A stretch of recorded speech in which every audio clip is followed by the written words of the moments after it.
Jake, your approach has always been conservative as a coach, to pick your players and not to make the blazer cheap, and you've done just that again this Saturday. But you're also building up a lot of experience in your side.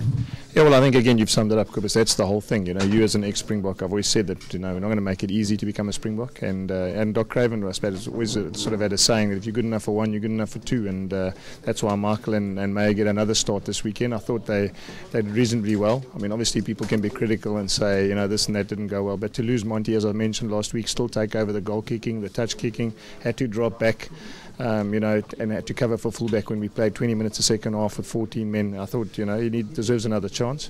And Brayton with 55 test caps comes in with Austria run starting. So again, you're joining 55 and Austria's got 60 test caps, 100 and odd caps coming to join the starting lineup. To play Test match rugby, one's not only got to be physically strong but mentally as well. This Saturday's game is at 9 at night. It's going to be mentally tough for the players.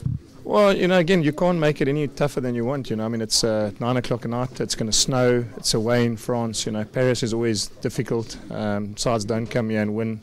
And again, those are the challenges that this team will have to take. And as I said in the press conference, they've done really well. They've beaten the All Blacks the first time in '76 at Newlands. They won a home series against France this year.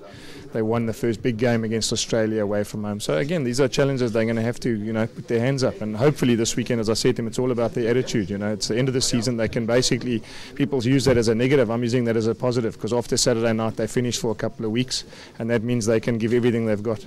Looking at the French side you're taking on Saturday, would your approach be a bit different than the ones that you played earlier this year in South Africa? Yeah, I think so. I think, without giving too much away, I think away from home, I think we might be a little bit more conservative. Again, we might let them try and see how much rugby they want to play in front of their home crowd. And as you say, the conditions 9 o'clock at night, probably a bit cold, a bit wet.